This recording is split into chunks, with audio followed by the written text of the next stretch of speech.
Oliver Twist or The Parish Boy's Progress by Charles Dickens.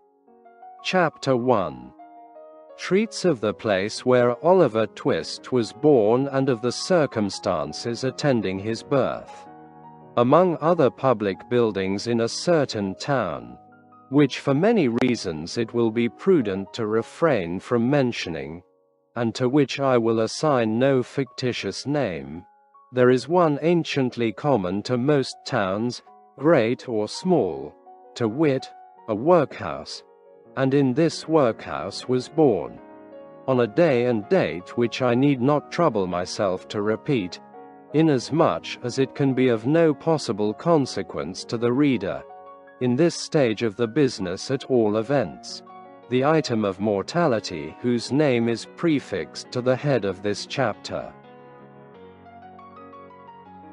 For a long time after it was ushered into this world of sorrow and trouble, by the parish surgeon, it remained a matter of considerable doubt whether the child would survive to bear any name at all.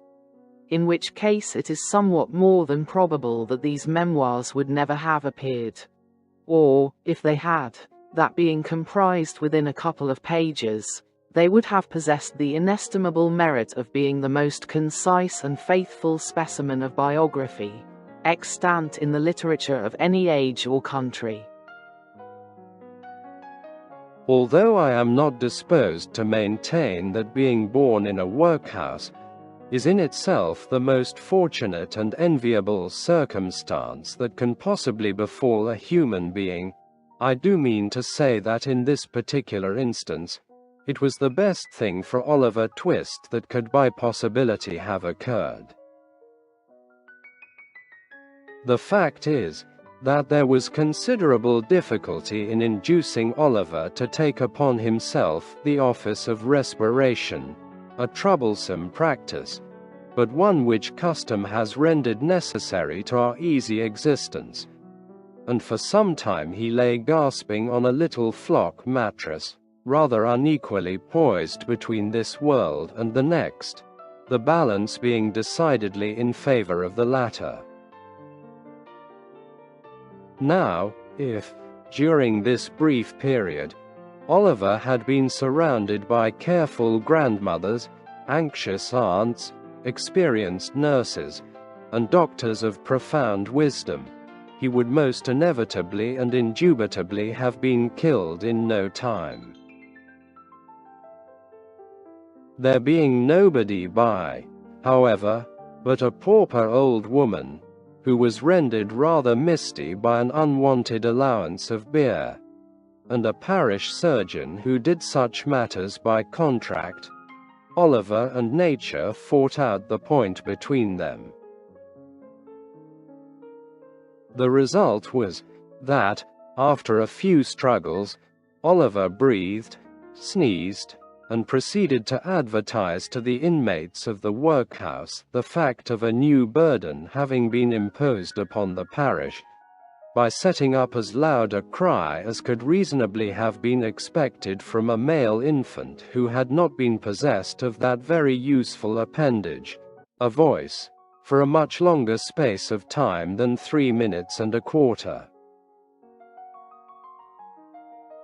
As Oliver gave this first proof of the free and proper action of his lungs, the patchwork coverlet which was carelessly flung over the iron bedstead rustled. The pale face of a young woman was raised feebly from the pillow, and a faint voice imperfectly articulated the words, "Let me see the child, and die." The surgeon had been sitting with his face turned towards the fire, giving the palms of his hands a warm and a rub alternately. As the young woman spoke, he rose, and advancing to the bed's head, said, with more kindness than might have been expected of him, "Oh, you must not talk about dying yet." "Lord bless her dear heart, no," interposed the nurse, hastily depositing in her pocket a green glass bottle, the contents of which she had been tasting in a corner with evident satisfaction. Lord bless her dear heart, when she has lived as long as I have, sir, and had 13 children of her own, and all on, dead except 2, and them in the workhouse with me, she'll know better than to take on in that way, bless her dear heart. Think what it is to be a mother, there's a dear young lamb, do. Apparently this consolatory perspective of a mother's prospects failed in producing its due effect. The patient shook her head, and stretched out her hand towards the child. The surgeon deposited it in her arms. She imprinted her cold white lips passionately on its forehead, passed her hands over her face, gazed wildly round, shuddered, fell back, and died. They chafed her breast, hands, and temples, but the blood had stopped forever. They talked of hope and comfort. They had been strangers too long. It's all over, Mrs. Thingamy, said the surgeon at last. Ah, poor dear, so it is, said the nurse, picking up the cork of the green bottle, which had fallen out on the pillow, as she stooped to take up the child. Poor dear. You needn't mind sending up to me, if the child cries, nurse, said the surgeon, putting on his gloves with great deliberation. It's very likely it will be troublesome. Give it a little gruel if it is. He put on his hat, and, pausing by the bedside on his way to the door, added, she was a good-looking girl, too. Where did she come from? She was brought here last night, replied the old woman, by the overseer's order. She was found lying in the street. She had walked some distance, for her shoes were worn to pieces. But where she came from, or where she was going to, nobody knows. The surgeon leaned over the body, and raised the left hand. The old story, he said, shaking his head. No wedding ring, I see.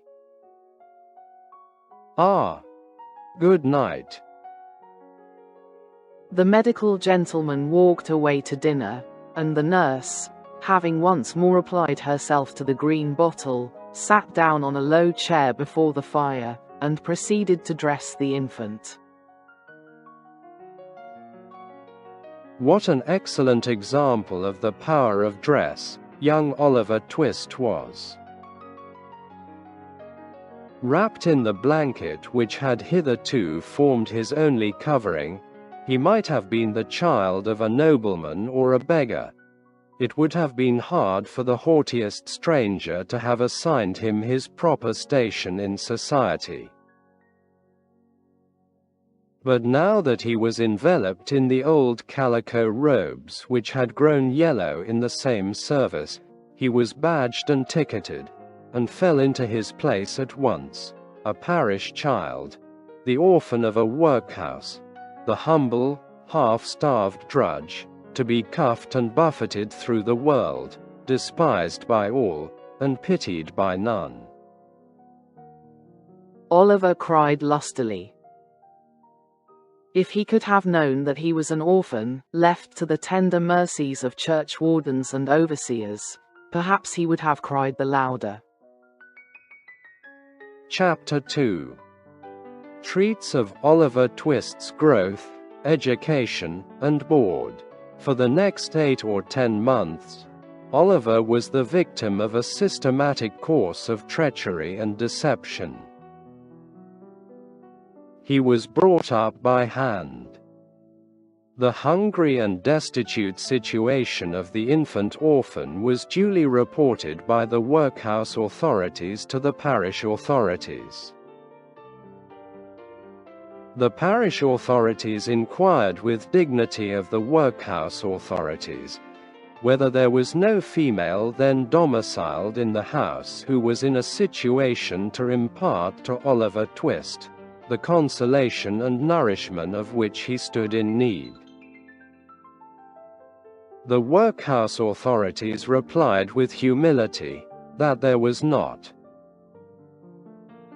Upon this, the parish authorities magnanimously and humanely resolved that Oliver should be farmed, or, in other words, that he should be dispatched to a branch workhouse some 3 miles off, where 20 or 30 other juvenile offenders against the poor laws rolled about the floor all day, without the inconvenience of too much food or too much clothing, under the parental superintendence of an elderly female, who received the culprits at and for the consideration of 7 halfpenny per small head per week. 7 halfpenny's worth per week is a good round diet for a child.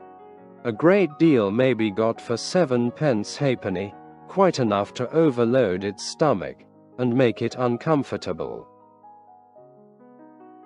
The elderly female was a woman of wisdom and experience. She knew what was good for children, and she had a very accurate perception of what was good for herself. So, she appropriated the greater part of the weekly stipend to her own use, and consigned the rising parochial generation to even a shorter allowance than was originally provided for them, thereby finding in the lowest depth a deeper still, and proving herself a very great experimental philosopher. Everybody knows the story of another experimental philosopher who had a great theory about a horse being able to live without eating, and who demonstrated it so well that he had got his own horse down to a straw a day, and would unquestionably have rendered him a very spirited and rampacious animal on nothing at all, if he had not died 24 hours before he was to have had his first comfortable bait of air. Unfortunately for the experimental philosophy of the female to whose protecting care Oliver Twist was delivered over, a similar result usually attended the operation of her system.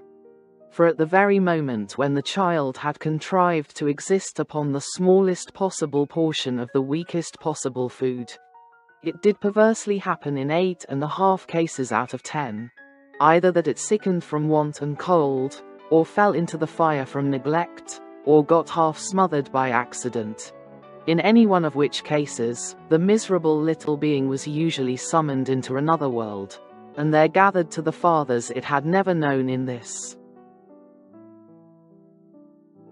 Occasionally, when there was some more than usually interesting inquest upon a parish child who had been overlooked in turning up a bedstead, or inadvertently scalded to death when there happened to be a washing, though the latter accident was very scarce, anything approaching to a washing being of rare occurrence in the farm, the jury would take it into their heads to ask troublesome questions, or the parishioners would rebelliously affix their signatures to a remonstrance. But these impertinences were speedily checked by the evidence of the surgeon, and the testimony of the beadle, the former of whom had always opened the body and found nothing inside, which was very probable indeed, and the latter of whom invariably swore whatever the parish wanted, which was very self-devotional. Besides, the board made periodical pilgrimages to the farm, and always sent the beadle the day before, to say they were going. The children were neat and clean to behold, when they went, and what more would the people have? It cannot be expected that this system of farming would produce any very extraordinary or luxuriant crop. Oliver Twist's 9th birthday found him a pale thin child, somewhat diminutive in stature, and decidedly small in circumference. But nature or inheritance had implanted a good sturdy spirit in Oliver's breast. It had had plenty of room to expand, thanks to the spare diet of the establishment, and perhaps to this circumstance may be attributed his having any 9th birthday at all. Be this as it may, however, it was his 9th birthday, and he was keeping it in the coal cellar with a select party of 2 other young gentlemen, who, after participating with him in a sound thrashing, had been locked up for atrociously presuming to be hungry, when Mrs. Mann, the good lady of the house, was unexpectedly startled by the apparition of Mr. Bumble, the beadle, striving to undo the wicket of the garden gate. Goodness gracious! Is that you, Mr. Bumble, sir? Said Mrs. Mann, thrusting her head out of the window in well-affected ecstasies of joy. Susan, take Oliver and them 2 brats upstairs, and wash 'em directly. My heart alive! Mr. Bumble, how glad I am to see you, sure lie. Now, Mr. Bumble was a fat man and a choleric. So, instead of responding to this open-hearted salutation in a kindred spirit, he gave the little wicket a tremendous shake, and then bestowed upon it a kick which could have emanated from no leg but a beadle's. Law, only think, said Mrs. Mann, running out, for the 3 boys had been removed by this time, only think of that. That I should have forgotten that the gate was bolted on the inside, on account of them dear children. Walk in, sir, walk in, pray, Mr. Bumble, sir. Although this invitation was accompanied with a curtsy that might have softened the heart of a churchwarden, it by no means mollified the beadle. Do you think this respectful or proper conduct, Mrs. Mann? Inquired Mr. Bumble, grasping his cane, to keep the parish officers awaiting at your garden gate, when they come here upon parochial business with the parochial orphans. Are you aware, Mrs. Mann, that you are, as I may say, a parochial delegate and a stipendiary? I'm sure, Mr. Bumble, that I was only a-telling 1 or 2 of the dear children as is so fond of you, that it was you a-coming, replied Mrs. Mann with great humility. Mr. Bumble had a great idea of his oratorical powers and his importance. He had displayed the one, and vindicated the other. He relaxed. Well, Mrs. Mann, he replied in a calmer tone, it may be as you say, it may be. Lead the way in, Mrs. Mann, for I come on business, and have something to say. Mrs. Mann ushered the beadle into a small parlor with a brick floor, placed a seat for him, and officiously deposited his cocked hat and cane on the table before him. Mr. Bumble wiped from his forehead the perspiration which his walk had engendered, glanced complacently at the cocked hat, and smiled. Yes, he smiled. Beadles are but men, and Mr. Bumble smiled.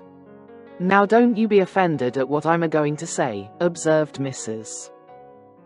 Man, with captivating sweetness. You've had a long walk, you know, or I wouldn't mention it. Now, will you take a little drop of something, mister? Bumble. Not a drop. Nor a drop, said Mr. Bumble, waving his right hand in a dignified, but placid manner. I think you will, said Mrs. Man, who had noticed the tone of the refusal, and the gesture that had accompanied it. Just a little drop, with a little cold water and a lump of sugar. Mr. Bumble coughed. Now, just a little drop, said Mrs. Man persuasively. What is it? Inquired the beadle. Why, it's what I'm obliged to keep a little of in the house, to put into the blessed infant's daffy, when they ain't well, mister. Bumble, replied Mrs. Man as she opened a corner cupboard and took down a bottle and glass. It's gin. I'll not deceive you, mister. B. It's gin. Do you give the children daffy, Mrs. Man? Inquired Bumble, following with his eyes the interesting process of mixing. Ah, bless, that I do, dear as it is, replied the nurse. I couldn't see suffer before my very eyes, you know, sir. No, said Mr. Bumble approvingly. No, you could not. You're a humane woman, Mrs. Man. Here she set down the glass. I shall take her early opportunity of mentioning it to the board, Mrs. Man. He drew it towards him. You feel as a mother, Mrs. Man. He stirred the gin and water. I drink your health with cheerfulness, Mrs. Man. And he swallowed half of it. And now about business, said the beadle, taking out a leathern pocketbook. The child that was half-baptized Oliver Twist is 9-year-old today. Bless him, interposed Mrs. Man, inflaming her left eye with the corner of her apron. And notwithstanding an offered reward of £10, which was afterwards increased to £20. Notwithstanding the most superlative, and, I may say, supernatural exertions on the part of this parish, said Bumble, we have never been able to discover who is his father, or what was his mother's settlement, name, or condition. Mrs. Man raised her hands in astonishment, but added, after a moment's reflection, how comes he to have any name at all, then? The beadle drew himself up with great pride, and said, I invented it. You, Mr. Bumble. I, Mrs. Man.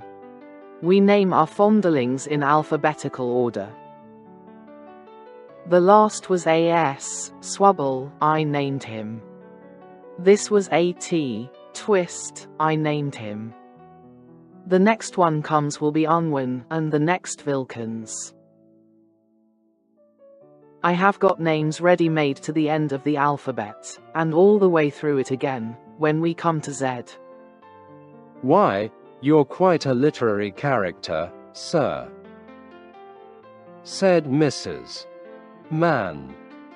Well, well, said the beadle, evidently gratified with the compliment, perhaps I may be. Perhaps I may be, Mrs. Man. He finished the gin and water, and added, Oliver being now too old to remain here, the board have determined to have him back into the house. I have come out myself to take him there. So let me see him at once. I'll fetch him directly, said Mrs. Man, leaving the room for that purpose. Oliver, having had by this time as much of the outer coat of dirt which encrusted his face and hands, removed, as could be scrubbed off in one washing, was led into the room by his benevolent protectress. Make a bow to the gentleman, Oliver, said Mrs. Man. Oliver made a bow, which was divided between the beadle on the chair and the cocked hat on the table. Will you go along with me, Oliver? Said Mr. Bumble in a majestic voice.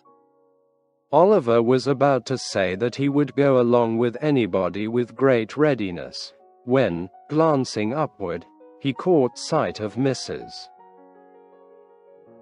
Man, who had got behind the beadle's chair, and was shaking her fist at him with a furious countenance. He took the hint at once, for the fist had been too often impressed upon his body not to be deeply impressed upon his recollection. Will she go with me? Inquired poor Oliver. No, she can't, replied Mr. Bumble.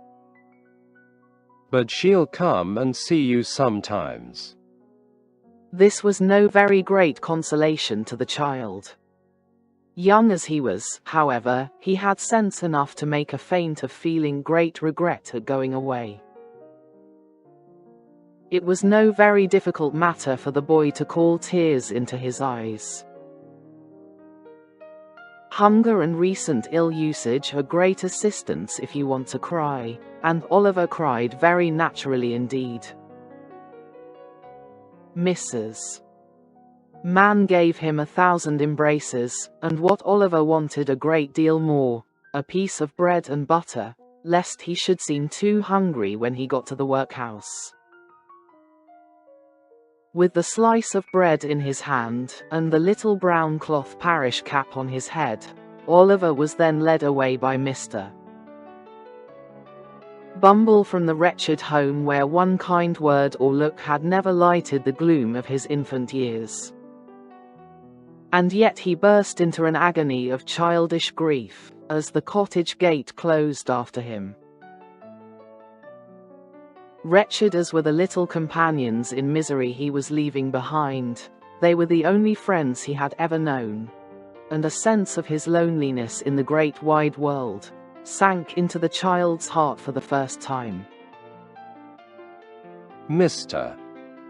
Bumble walked on with long strides. Little Oliver, firmly grasping his gold-laced cuff, trotted beside him, inquiring at the end of every quarter of a mile whether they were nearly there. To these interrogations Mr. Bumble returned very brief and snappish replies, for the temporary blandness which gin and water awakens in some bosoms had by this time evaporated, and he was once again a beadle. Oliver had not been within the walls of the workhouse a quarter of an hour, and had scarcely completed the demolition of a second slice of bread, when Mr. Bumble, who had handed him over to the care of an old woman, returned, and, telling him it was a board night, informed him that the board had said he was to appear before it forthwith. Not having a very clearly defined notion of what a live board was, Oliver was rather astounded by this intelligence, and was not quite certain whether he ought to laugh or cry. He had no time to think about the matter, however, for Mr. Bumble gave him a tap on the head, with his cane, to wake him up, and another on the back to make him lively, and bidding him to follow, conducted him into a large whitewashed room, where 8 or 10 fat gentlemen were sitting round a table. At the top of the table, seated in an armchair rather higher than the rest, was a particularly fat gentleman with a very round, red face. "Bow to the board," said Bumble. Oliver brushed away 2 or 3 tears that were lingering in his eyes, and seeing no board but the table, fortunately bowed to that. "What's your name, boy?" said the gentleman in the high chair. Oliver was frightened at the sight of so many gentlemen, which made him tremble, and the beadle gave him another tap behind, which made him cry. These 2 causes made him answer in a very low and hesitating voice, whereupon a gentleman in a white waistcoat said he was a fool, which was a capital way of raising his spirits and putting him quite at his ease. "Boy," said the gentleman in the high chair, "listen to me. You know you're an orphan, I suppose." "What's that, sir?" inquired poor Oliver. "The boy is a fool. I thought he was," said the gentleman in the white waistcoat. "Hush," said the gentleman who had spoken first. "You know you've got no father or mother, and that you were brought up by the parish, don't you?" "Yes, sir," replied Oliver, weeping bitterly. "What are you crying for?" inquired the gentleman in the white waistcoat. And to be sure it was very extraordinary. What could the boy be crying for? "I hope you say your prayers every night," said another gentleman in a gruff voice, "and pray for the people who feed you, and take care of you, like a Christian." "Yes, sir," stammered the boy. The gentleman who spoke last was unconsciously right. It would have been very like a Christian, and a marvelously good Christian too, if Oliver had prayed for the people who fed and took care of him. But he hadn't, because nobody had taught him. "Well, you have come here to be educated, and taught a useful trade," said the red-faced gentleman in the high chair. "So you'll begin to pick oakum tomorrow morning at 6 o'clock, added the surly one in the white waistcoat. For the combination of both these blessings in the one simple process of picking oakum, Oliver bowed low by the direction of the beadle, and was then hurried away to a large ward, where, on a rough, hard bed, he sobbed himself to sleep. What a novel illustration of the tender laws of England! They let the paupers go to sleep. Poor Oliver. He little thought, as he lay sleeping in happy unconsciousness of all around him, that the board had that very day arrived at a decision which would exercise the most material influence over all his future fortunes. But they had. And this was it. The members of this board were very sage, deep, philosophical men, and when they came to turn their attention to the workhouse, they found out at once, what ordinary folks would never have discovered: the poor people liked it. It was a regular place of public entertainment for the poorer classes, a tavern where there was nothing to pay, a public breakfast, dinner, tea, and supper all the year round, a brick-and-mortar Elysium, where it was all play and no work. "Oh ho!" said the board, looking very knowing. "We are the fellows to set this to rights. We'll stop it all, in no time." So, they established the rule that all poor people should have the alternative, for they would compel nobody, not they, of being starved by a gradual process in the house, or by a quick one out of it. With this view, they contracted with the waterworks to lay on an unlimited supply of water, and with a corn factory to supply periodically small quantities of oatmeal, and issued 3 meals of thin gruel a day, with an onion twice a week, and half a roll of Sundays. They made a great many other wise and humane regulations, having reference to the ladies, which it is not necessary to repeat.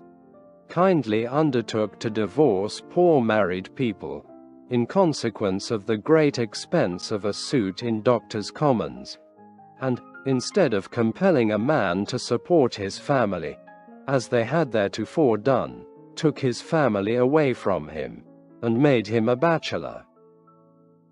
There is no saying how many applicants for relief, under these last 2 heads, might have started up in all classes of society, if it had not been coupled with the workhouse, but the board were long-headed men, and had provided for this difficulty. The relief was inseparable from the workhouse and the gruel, and that frightened people. For the first 6 months after Oliver Twist was removed, the system was in full operation. It was rather expensive at first, in consequence of the increase in the undertaker's bill, and the necessity of taking in the clothes of all the paupers, which fluttered loosely on their wasted, shrunken forms, after a week or two's gruel. But the number of workhouse inmates got thin as well as the paupers, and the board were in ecstasies. The room in which the boys were fed was a large stone hall, with a copper at one end, out of which the master, dressed in an apron for the purpose, and assisted by 1 or 2 women, ladled the gruel at meal times. Of this festive composition each boy had 1 porringer, and no more, except on occasions of great public rejoicing, when he had 2 ounces and a quarter of bread besides. The bowls never wanted washing.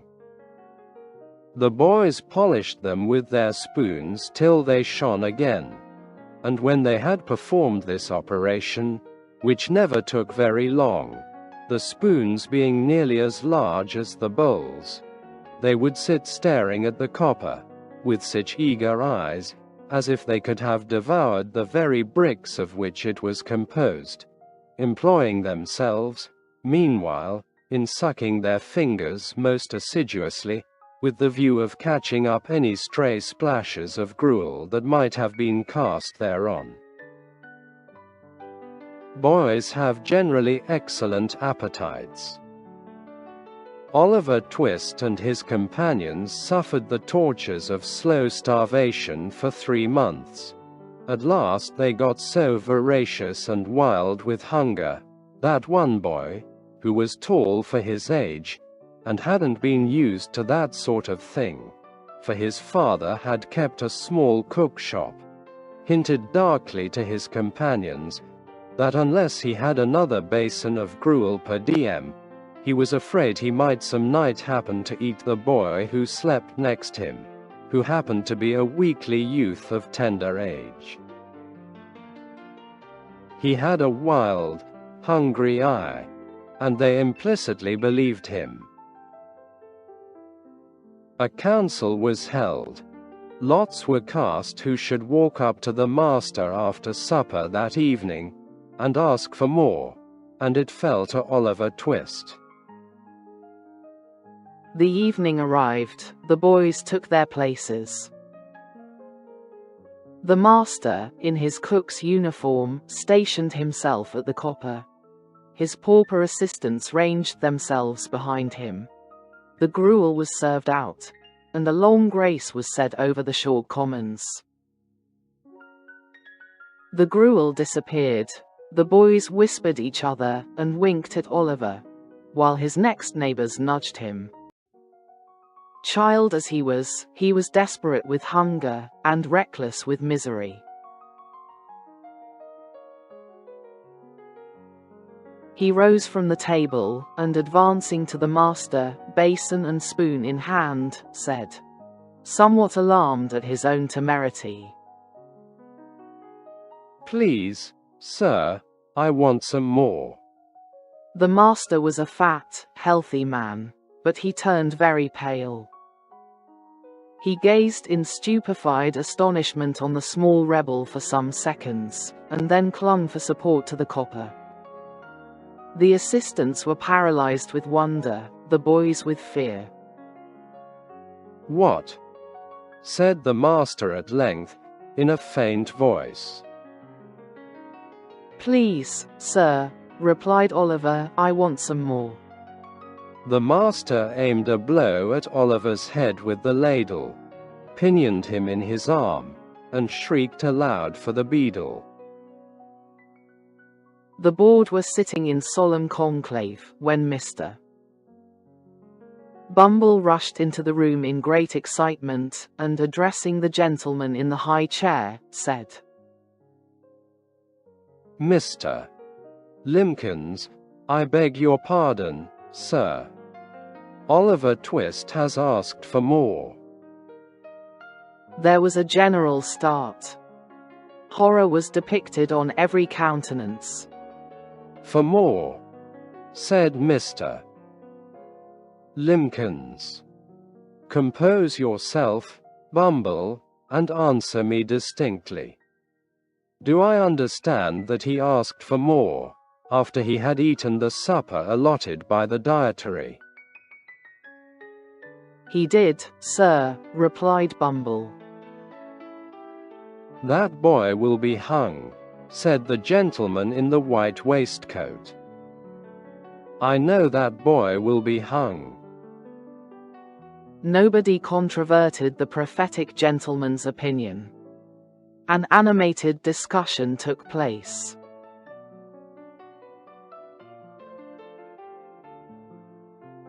Oliver was ordered into instant confinement, and a bill was next morning pasted on the outside of the gate, offering a reward of £5 to anybody who would take Oliver Twist off the hands of the parish.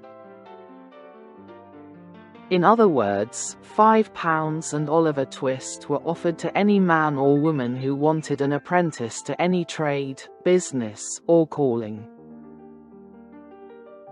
"I never was more convinced of anything in my life," said the gentleman in the white waistcoat, as he knocked at the gate and read the bill next morning. "I never was more convinced of anything in my life than I am that that boy will come to be hung." As I purpose to show in the sequel whether the white waistcoated gentleman was right or not, I should perhaps mar the interest of this narrative, supposing it to possess any at all, if I ventured to hint just yet whether the life of Oliver Twist had this violent termination or no.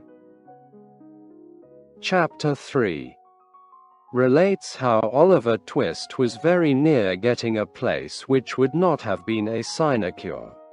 For a week after the commission of the impious and profane offense of asking for more, Oliver remained a close prisoner in the dark and solitary room to which he had been consigned by the wisdom and mercy of the board.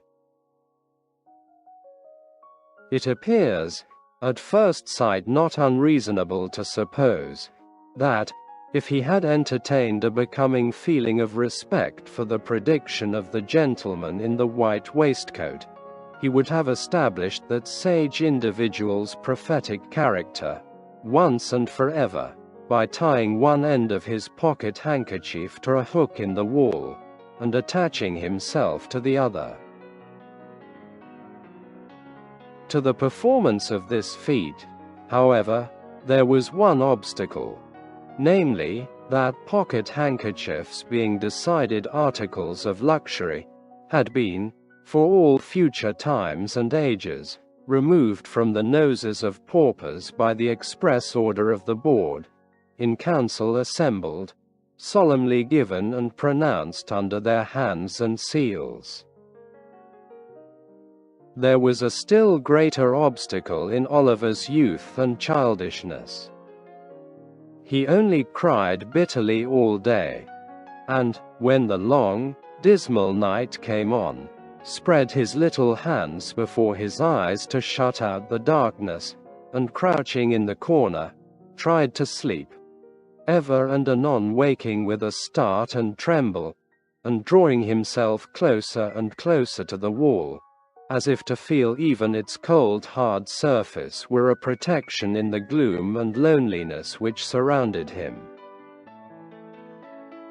Let it not be supposed by the enemies of the system that, during the period of his solitary incarceration, Oliver was denied the benefit of exercise, the pleasure of society, or the advantages of religious consolation.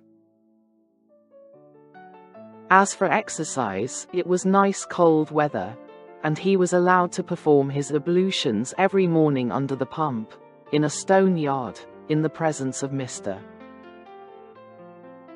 Bumble, who prevented his catching cold, and caused a tingling sensation to pervade his frame, by repeated applications of the cane. As for society, he was carried every other day into the hall where the boys dined, and there sociably flogged as a public warning and example. And so far from being denied the advantages of religious consolation, he was kicked into the same apartment every evening at prayer time, and there permitted to listen to, and console his mind with, a general supplication of the boys, containing a special clause, therein inserted by authority of the board, in which they entreated to be made good, virtuous, contented, and obedient, and to be guarded from the sins and vices of Oliver Twist, whom the supplication distinctly set forth to be under the exclusive patronage and protection of the powers of wickedness, and an article direct from the manufactory of the very devil himself. It chanced one morning, while Oliver's affairs were in this auspicious and comfortable state, that Mr. Gamfield, chimney sweep, went his way down the High Street, deeply cogitating in his mind his ways and means of paying certain arrears of rent, for which his landlord had become rather pressing. Mr. Gamfield's most sanguine estimate of his finances could not raise them within full £5 of the desired amount, and, in a species of arithmetical desperation, he was alternately cudgelling his brains and his donkey, when passing the workhouse, his eyes encountered the bill on the gate. "Whoa, oh," said Mr. Gamfield to the donkey.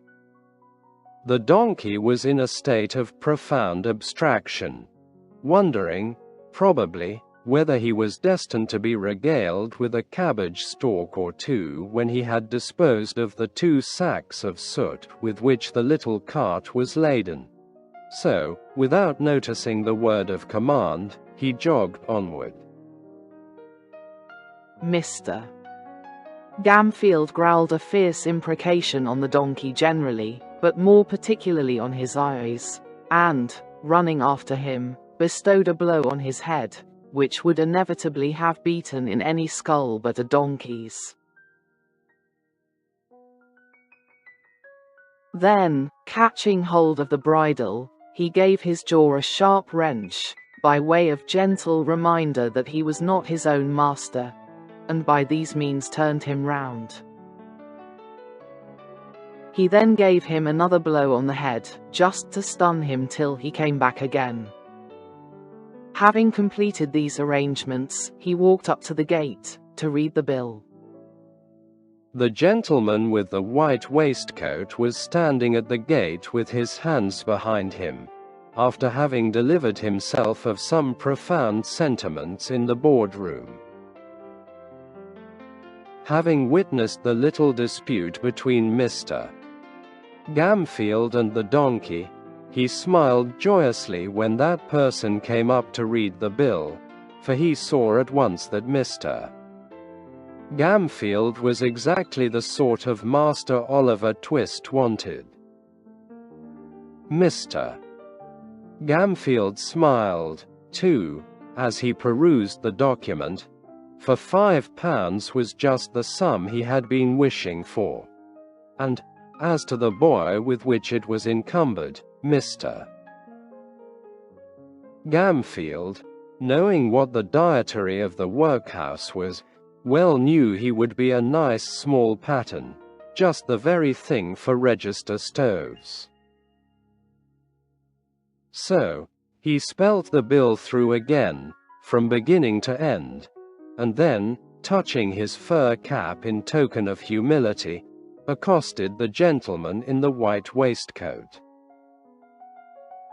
"This here boy, sir, what the parish wants to 'prentice," said Mr. Gamfield. My man," said the gentleman in the white waistcoat, with a condescending smile. "What of him?" "If the parish vold like him to learn a right pleasant trade, in a good, spectable chimbley sweepin' business," said Mr. Gamfield, "I wants a 'prentice, and I am ready to take him." "Walk in," said the gentleman in the white waistcoat. Mr. Gamfield, having lingered behind, to give the donkey another blow on the head, and another wrench of the jaw, as a caution not to run away in his absence, followed the gentleman with the white waistcoat into the room where Oliver had first seen him.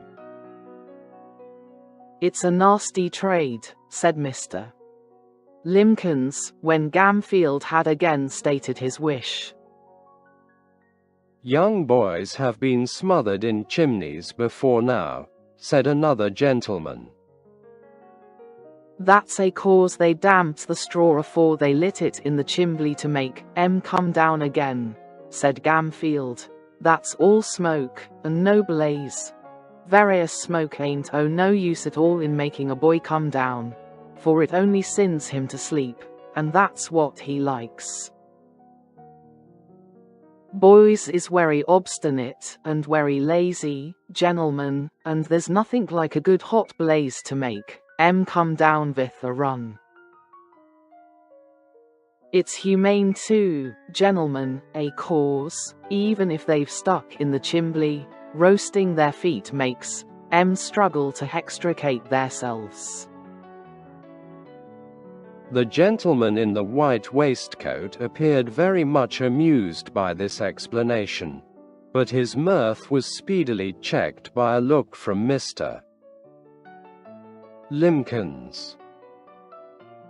The board then proceeded to converse among themselves for a few minutes, but in so low a tone, that the words "saving of expenditure," "looked well in the accounts," "have a printed report published," were alone audible. These only chanced to be heard, indeed, on account of their being very frequently repeated with great emphasis. At length the whispering ceased, and the members of the board, having resumed their seats and their solemnity, Mr. Limkins said, "We have considered your proposition, and we don't approve of it."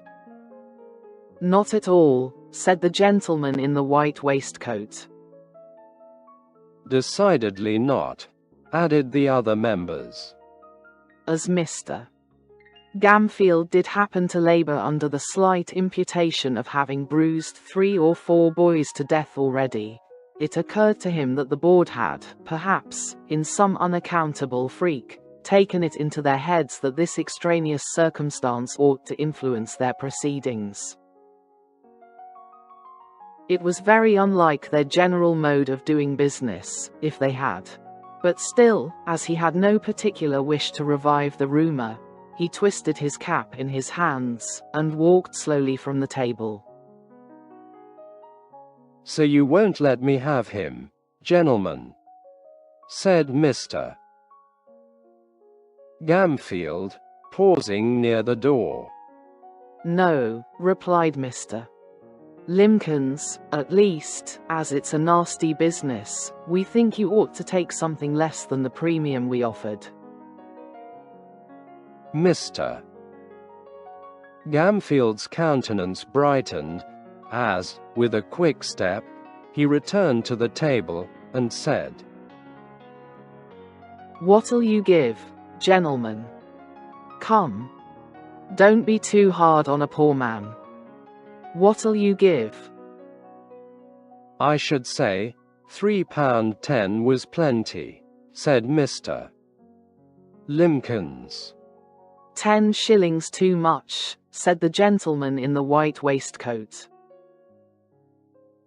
"Come," said Gamfield. "Say £4, gentlemen.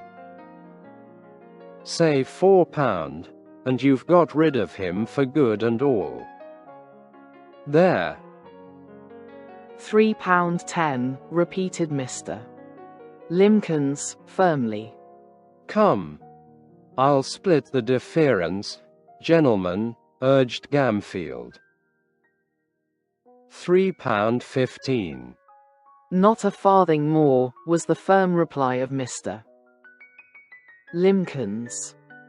"You're desperate hard upon me, gentlemen," said Gamfield, wavering. "Pooh! Pooh! Nonsense!" said the gentleman in the white waistcoat. "He'd be cheap with nothing at all as a premium. Take him, you silly fellow. He's just the boy for you. He wants the stick, now and then. It'll do him good. And his board needn't come very expensive, for he hasn't been overfed since he was born. Ha! Ha! Ha!" Mr. Gamfield gave an arch look at the faces round the table, and, observing a smile on all of them, gradually broke into a smile himself. The bargain was made. Mr. Bumble was at once instructed that Oliver Twist and his indentures were to be conveyed before the magistrate for signature and approval that very afternoon. In pursuance of this determination, little Oliver, to his excessive astonishment, was released from bondage, and ordered to put himself into a clean shirt. He had hardly achieved this very unusual gymnastic performance, when Mr. Bumble brought him, with his own hands, a basin of gruel, and the holiday allowance of 2 ounces and a quarter of bread. At this tremendous sight, Oliver began to cry very piteously, thinking, not unnaturally, that the board must have determined to kill him for some useful purpose, or they never would have begun to fatten him up in that way. "Don't make your eyes red, Oliver, but eat your food and be thankful," said Mr. Bumble, in a tone of impressive pomposity. "You're going to be made apprentice of, Oliver." "Apprentice, sir?" said the child, trembling. "Yes, Oliver," said Mr. Bumble. "The kind and blessed gentleman which is so many parents to you, Oliver, when you have none of your own, are going to prentice you, and to set you up in life, and make a man of you, although the expense to the parish is £3.10. £3.10, Oliver. 70 shillings, 140 sixpences. And all for a naughty orphan which nobody can't love." As Mr. Bumble paused to take breath. After delivering this address in an awful voice, the tears rolled down the poor child's face, and he sobbed bitterly. "Come," said Mr. Bumble, somewhat less pompously, for it was gratifying to his feelings to observe the effect his eloquence had produced. "Come, Oliver. Wipe your eyes with the cuffs of your jacket, and don't cry into your gruel. That's a very foolish action, Oliver."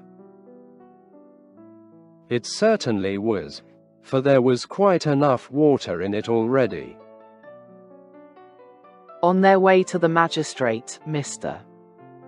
Bumble instructed Oliver that all he would have to do would be to look very happy, and say, when the gentleman asked him if he wanted to be apprenticed, that he should like it very much indeed. Both of which injunctions Oliver promised to obey, the rather as Mr. Bumble threw in a gentle hint that if he failed in either particular, there was no telling what would be done to him. When they arrived at the office, he was shut up in a little room by himself, and admonished by Mr. Bumble to stay there until he came back to fetch him. There the boy remained, with a palpitating heart, for half an hour. At the expiration of which time Mr. Bumble thrust in his head, unadorned with the cocked hat, and said aloud, "Now, Oliver, my dear, come to the gentleman." As Mr. Bumble said this, he put on a grim and threatening look, and added, in a low voice, "Mind what I told you, you young rascal." Oliver stared innocently in Mr. Bumble's face at this somewhat contradictory style of address, but that gentleman prevented his offering any remark thereupon, by leading him at once into an adjoining room, the door of which was open. It was a large room, with a great window. Behind a desk sat two old gentlemen with powdered heads, one of whom was reading the newspaper, while the other was perusing, with the aid of a pair of tortoise-shell spectacles, a small piece of parchment which lay before him. Mr. Limbkins was standing in front of the desk on one side, and Mr. Gamfield, with a partially washed face, on the other, while 2 or 3 bluff-looking men, in top boots, were lounging about. The old gentleman with the spectacles gradually dozed off over the little bit of parchment, and there was a short pause after Oliver had been stationed by Mr. Bumble in front of the desk. "This is the boy, your worship," said Mr. Bumble. The old gentleman who was reading the newspaper raised his head for a moment, and pulled the other old gentleman by the sleeve. Whereupon, the last mentioned old gentleman woke up. "Oh, is this the boy?" said the old gentleman. "This is him, sir," replied Mr. Bumble. "Bow to the magistrate, my dear." Oliver roused himself, and made his best obeisance. He had been wondering, with his eyes fixed on the magistrate's powder, whether all boards were born with that white stuff on their heads, and were boards from thenceforth on that account. "Well," said the old gentleman, "I suppose he's fond of chimney sweeping." "He dotes on it, your worship," replied Bumble, giving Oliver a sly pinch, to intimate that he had better not say he didn't. "And he will be a sweep, will he?" inquired the old gentleman. If we was to bind him to any other trade tomorrow, he'd run away simultaneous, your worship, replied Bumble. And this man that's to be his master, you, sir, you'll treat him well, and feed him, and do all that sort of thing, will you? Said the old gentleman. When I says I will, I means I will, replied Mr. Gamfield doggedly. You're a rough speaker, my friend, but you look an honest, open-hearted man, said the old gentleman, turning his spectacles in the direction of the candidate for Oliver's premium, whose villainous countenance was a regular stamped receipt for cruelty. But the magistrate was half blind and half childish, so he couldn't reasonably be expected to discern what other people did. I hope I am, sir, said Mr. Gamfield, with an ugly leer. I have no doubt you are, my friend, replied the old gentleman, fixing his spectacles more firmly on his nose, and looking about him for the inkstand. It was the critical moment of Oliver's fate. If the inkstand had been where the old gentleman thought it was, he would have dipped his pen into it, and signed the indentures, and Oliver would have been straightway hurried off. But, as it chanced to be immediately under his nose, it followed, as a matter of course, that he looked all over his desk for it, without finding it, and happening in the course of his search to look straight before him, his gaze encountered the pale and terrified face of Oliver Twist, who, despite all the admonitory looks and pinches of Bumble, was regarding the repulsive countenance of his future master, with a mingled expression of horror and fear, too palpable to be mistaken, even by a half-blind magistrate. The old gentleman stopped, laid down his pen, and looked from Oliver to Mr. Limbkins, who attempted to take snuff with a cheerful and unconcerned aspect. My boy, said the old gentleman, you look pale and alarmed. What is the matter? Stand a little away from him, Beadle, said the other magistrate, laying aside the paper and leaning forward with an expression of interest. Now, boy, tell us what's the matter. Don't be afraid. Oliver fell on his knees, and clasping his hands together, prayed that they would order him back to the dark room, that they would starve him, beat him, kill him if they pleased, rather than send him away with that dreadful man. Well, said Mr. Bumble, raising his hands and eyes with most impressive solemnity. Well, of all the artful and designing orphans that ever I see, Oliver, you are one of the most barefacedest. Hold your tongue, Beadle, said the second old gentleman, when Mr. Bumble had given vent to this compound adjective. I beg your worship's pardon, said Mr. Bumble, incredulous of having heard aright. Did your worship speak to me? Yes. Hold your tongue. Mr. Bumble was stupefied with astonishment. A Beadle ordered to hold his tongue. A moral revolution. The old gentleman in the tortoise-shell spectacles looked at his companion. He nodded significantly. We refuse to sanction these indentures, said the old gentleman, tossing aside the piece of parchment as he spoke. I hope, stammered Mr.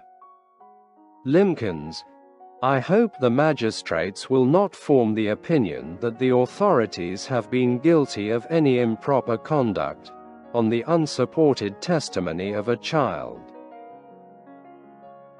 The magistrates are not called upon to pronounce any opinion on the matter, said the second old gentleman sharply. Take the boy back to the workhouse and treat him kindly. He seems to want it. That same evening, the gentleman in the white waistcoat most positively and decidedly affirmed, not only that Oliver would be hung, but that he would be drawn and quartered into the bargain. Mr. Bumble shook his head with gloomy mystery, and said he wished he might come to good, whereunto Mr. Gamfield replied, that he wished he might come to him, which, although he agreed with the beadle in most matters, would seem to be a wish of a totally opposite description. The next morning, the public were once informed that Oliver Twist was again to let, and that £5 would be paid to anybody who would take possession of him. Chapter 4.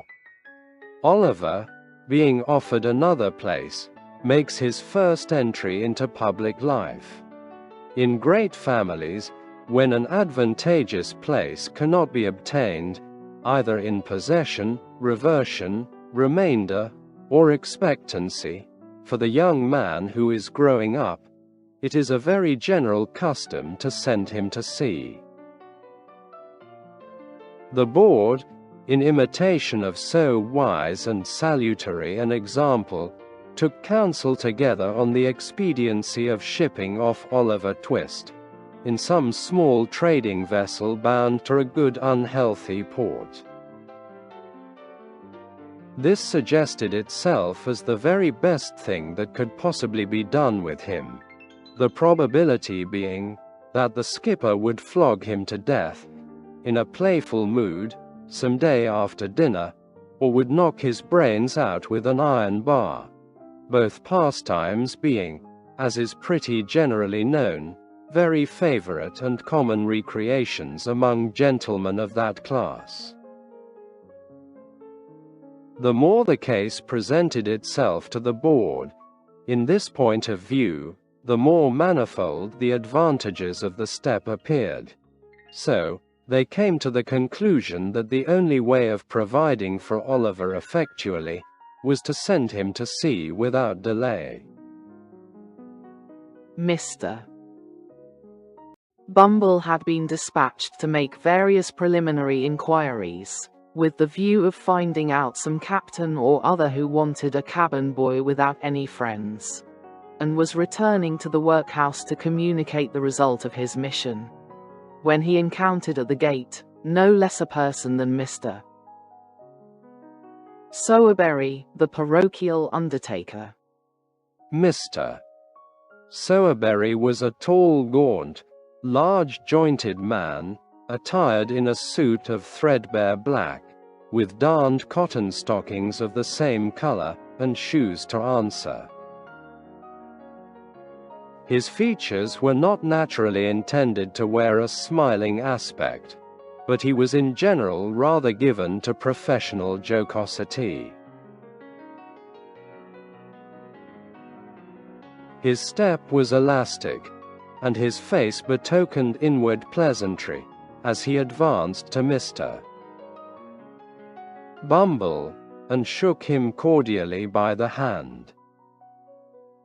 I have taken the measure of the 2 women that died last night, Mr. Bumble, said the undertaker.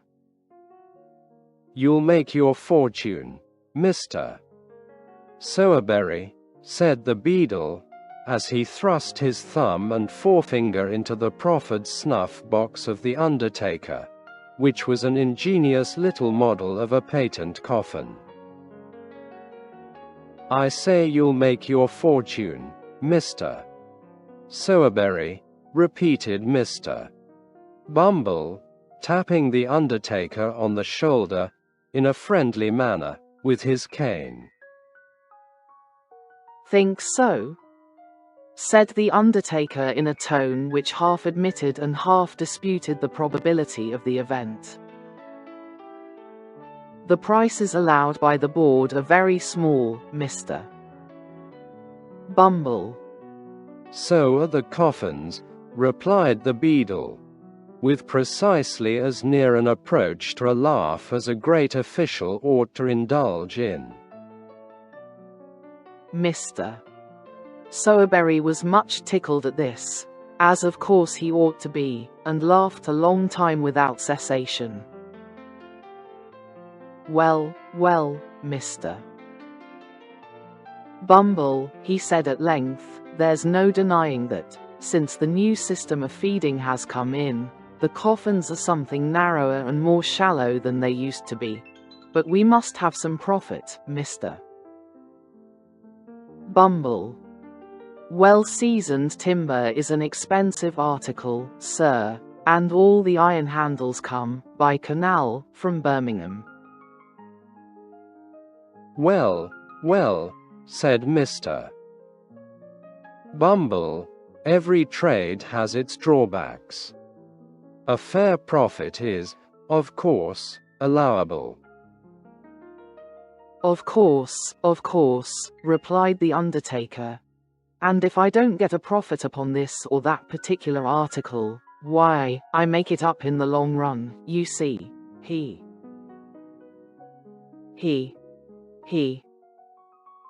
Just so, said Mr. Bumble. Though I must say, continued the undertaker, resuming the current of observations which the beadle had interrupted, though I must say, Mr. Bumble, that I have to contend against one very great disadvantage, which is, that all the stout people go off the quickest. The people who have been better off, and have paid rates for many years, are the first to sink when they come into the house. And let me tell you, Mr. Bumble, that 3 or 4 inches over one's calculation makes a great hole in one's profits. Especially when one has a family to provide for, sir. As Mr. Sowerberry said this, with the becoming indignation of an ill-used man, and as Mr. Bumble felt that it rather tended to convey a reflection on the honour of the parish, the latter gentleman thought it advisable to change the subject. Oliver Twist being uppermost in his mind, he made him his theme. By the by, said Mr. Bumble, you don't know anybody who wants a boy, do you? A parochial prentice, who is at present a dead weight. A millstone, as I may say, round the parochial throat. Liberal terms, Mr. Sowerberry, liberal terms. As Mr. Bumble spoke, he raised his cane to the bill above him, and gave 3 distinct raps upon the words £5, which were printed thereon in Roman capitals of gigantic size. Gadzo, said the undertaker, taking Mr. Bumble by the gilt-edged lapel of his official coat. That's just the very thing I wanted to speak to you about. You know, dear me, what a very elegant button this is, Mr. Bumble. I never noticed it before. Yes, I think it rather pretty, said the beadle, glancing proudly downwards at the large brass buttons which embellished his coat. The die is the same as the parochial seal, the Good Samaritan healing the sick and bruised man. The board presented it to me on New Year's morning, Mr. Sowerberry. I put it on, I remember, for the first time, to attend the inquest on that reduced tradesman, who died in a doorway at midnight. I recollect, said the undertaker. The jury brought it in, died from exposure to the cold, and want of the common necessaries of life, didn't they? Mr. Bumble nodded. And they made it a special verdict, I think, said the undertaker, by adding some words to the effect that if the relieving officer had Tush. Foolery, interposed the beadle. If the board attended to all the nonsense that ignorant jurymen talk, they'd have enough to do. Very true, said the undertaker. They would indeed. Juries, said Mr. Bumble, grasping his cane tightly, as was his wont when working into a passion. Juries is uneducated, vulgar, grovelling wretches. So they are, said the undertaker. They haven't no more philosophy nor political economy about than that, said the beadle, snapping his fingers contemptuously. No more they have, acquiesced the undertaker. I despise said the beadle, growing very red in the face. So do I, rejoined the undertaker. And I only wish we'd a jury of the independent sort in the house for a week or two, said the beadle. The rules and regulations of the board would soon bring their spirit down for Let M alone for that, replied the undertaker. So saying, he smiled, approvingly, to calm the rising wrath of the indignant parish officer. Mr. Bumble lifted off his cocked hat, took a handkerchief from the inside of the crown, wiped from his forehead the perspiration which his rage had engendered, fixed the cocked hat on again, and, turning to the undertaker, said in a calmer voice, Well, what about the boy?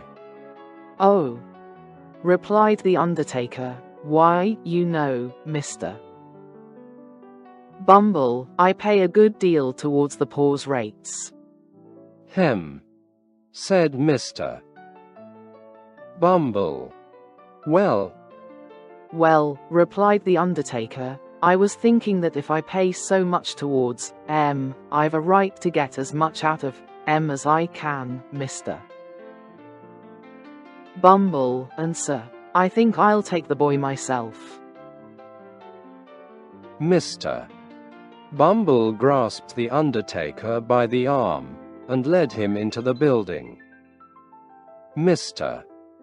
Sowerberry was closeted with the board for 5 minutes, and it was arranged that Oliver should go to him that evening upon liking, a phrase which means, in the case of a parish apprentice, that if the master find, upon a short trial, that he can get enough work out of a boy without putting too much food into him, he shall have him for a term of years, to do what he likes with.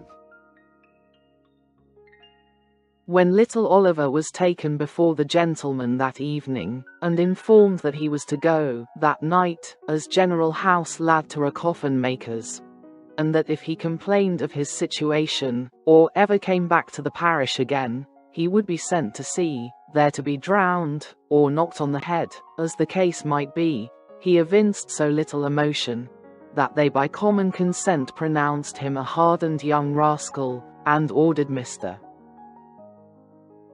Bumble to remove him forthwith.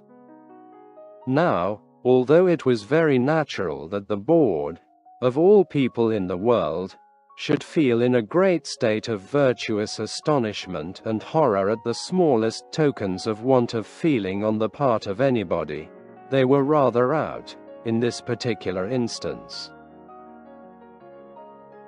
The simple fact was, that Oliver, instead of possessing too little feeling, possessed rather too much, and was in a fair way of being reduced, for life, after a state of brutal stupidity and sullenness by the ill usage he had received. He heard the news of his destination in perfect silence, and, having had his luggage put into his hand, which was not very difficult to carry, inasmuch as it was all comprised within the limits of a brown paper parcel, about half a foot square by 3 inches deep, he pulled his cap over his eyes, and once more attaching himself to Mr. Bumble's coat cuff, was led away by that dignitary to a new scene of suffering. For some time, Mr. Bumble drew Oliver along, without notice or remark. For the beadle carried his head very erect, as a beadle always should, and, it being a windy day, little Oliver was completely enshrouded by the skirts of Mr. Bumble's coat as they blew open, and disclosed to great advantage his flapped waistcoat and drab plush knee breeches. As they drew near to their destination, however, Mr. Bumble thought it expedient to look down, and see that the boy was in good order for inspection by his new master, which he accordingly did, with a fit and becoming air of gracious patronage. "Oliver," said Mr. Bumble. "Yes, sir," replied Oliver, in a low, tremulous voice. "Pull that cap off your eyes, and hold up your head, sir." Although Oliver did as he was desired, at once, and passed the back of his unoccupied hand briskly across his eyes, he left a tear in them when he looked up at his conductor. As Mr. Bumble gazed sternly upon him, it rolled down his cheek. It was followed by another and another. The child made a strong effort, but it was an unsuccessful one. Withdrawing his other hand from Mr. Bumble's, he covered his face with both, and wept until the tears sprung out from between his chin and bony fingers. "Well," exclaimed Mr. Bumble, stopping short, and darting at his little charge a look of intense malignity. "Well, of all the ungratefullest and worst disposed boys as ever I see, Oliver, you are the—" "No, no, sir," sobbed Oliver, clinging to the hand which held the well-known cane. "No, no, sir. I will be good indeed, indeed, indeed I will, sir. I am a very little boy, sir, and it is so. "So what?" inquired Mr. Bumble in amazement. So lonely, sir. So very lonely," cried the child. "Everybody hates me. Oh, sir, don't pray be cross to me." The child beat his hand upon his heart, and looked in his companion's face, with tears of real agony. Mr. Bumble regarded Oliver's piteous and helpless look, with some astonishment, for a few seconds, hemmed 3 or 4 times in a husky manner, and after muttering something about that troublesome cough, bade Oliver dry his eyes and be a good boy. Then once more taking his hand, he walked on with him in silence. The undertaker, who had just put up the shutters of his shop, was making some entries in his day book by the light of a most appropriate dismal candle, when Mr. Bumble entered. "Aha!" said the undertaker, looking up from the book, and pausing in the middle of a word. "Is that you, Bumble?" "No one else, Mr. Sowerberry," replied the beadle. Here. I've brought the boy. Oliver made a bow. Oh, that's the boy, is it? Said the undertaker, raising the candle above his head to get a better view of Oliver. Mrs. Sowerberry, will you have the goodness to come here a moment, my dear?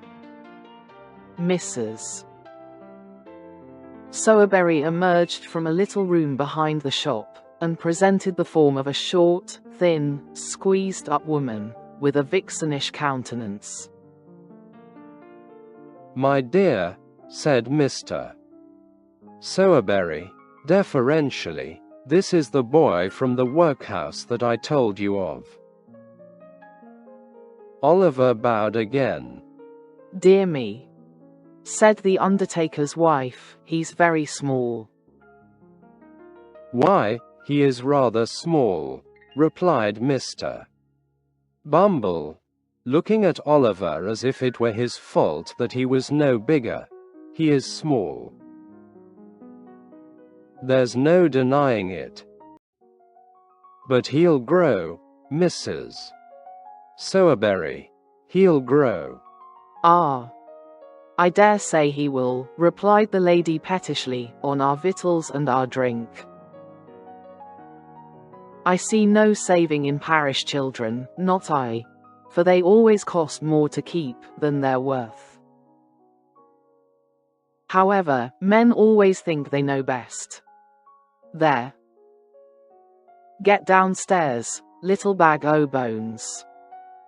With this, the undertaker's wife opened a side door and pushed Oliver down a steep flight of stairs into a stone cell, damp and dark, forming the ante-room to the coal cellar and denominated kitchen, wherein sat a slatternly girl, in shoes down at heel and blue worsted stockings very much out of repair.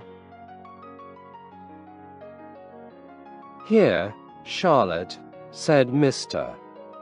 Sowerberry, who had followed Oliver down, give this boy some of the cold bits that were put by for Trip. He hasn't come home since the morning, so he may go without, I dare say the boy isn't too dainty to eat, Are you, boy?